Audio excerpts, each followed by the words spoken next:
Pada suatu malam di desa terpencil, warga sedang gempar dengan kabar bahwa seorang bayi baru saja lahir. Bagi warga desa, ini adalah peristiwa yang menggembirakan.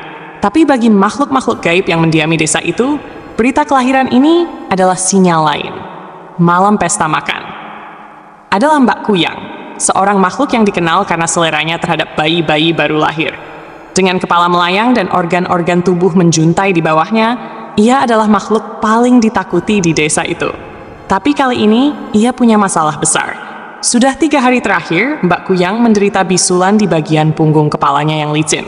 Letaknya begitu menyebalkan, tepat di bawah tengkuk kepala yang membuatnya kesulitan bergerak. Kalau mau jujur, bisul ini kecil, tapi bengkaknya dan perihnya luar biasa. Tiap kali dia mengayunkan diri, nyeri seperti tersengat sambal langsung menusuk.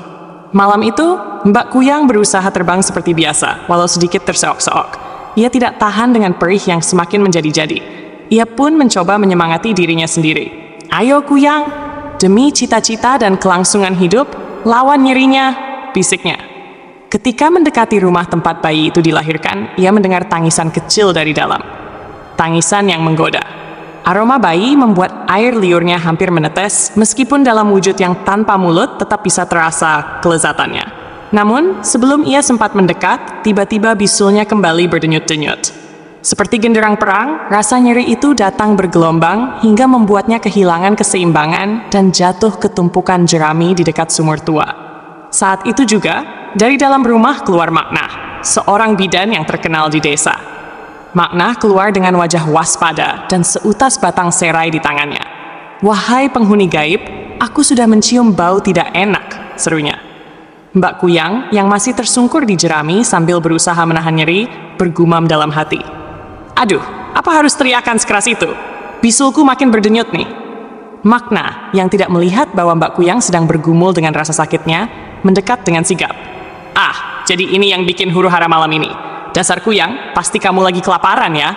Dengan cengiran getir, Mbak Kuyang merespons, "Maknah, mohon ampun. Bukannya saya nggak mau makan, tapi ini nih," ia menunjuk bisul di belakang kepalanya. "Bisulku sakit sekali. Setiap kali aku mau terbang cepat, malah rasanya kayak dihantam godam." Maknah mendekat dan mengamati bisul dengan pandangan iba sekaligus geli. Kuyang, kamu ini gimana sih predator kok sampai bisulan begitu?" "Itu mah karena kebanyakan makan yang gak sehat." Wajah Mbak Kuyang yang sudah tak berbentuk wajah normal itu tampak memerah bing, entah karena malu atau nyeri bisulnya makin jadi. "Yah Mak, mana saya tahu kalau begini jadinya. Sumpah nggak enak banget. Lain kali pakai daun sirih buat kompres kalau gitu," ujar Maknah setengah serius, setengah mengolok. "Ya sudah, pulang sana. Kalau mau sembuh, urus dulu bisulmu sebelum kelayapan lagi. Kalau bisulnya meledak, wah, bisa tamat riwayatmu loh." Mbak Kuyang hanya mengangguk lemah. Ia kemudian mencoba terbang perlahan-lahan, tetapi rasa nyerinya makin menjadi-jadi. Dengan tertati-tati, Mbak Kuyang akhirnya menyerah dan memutuskan untuk pergi menghilang di balik pohon beringin.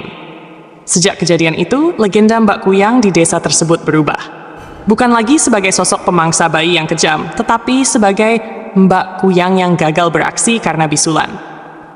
Penduduk desa tidak lagi takut padanya, melainkan tertawa tiap kali mendengar namanya.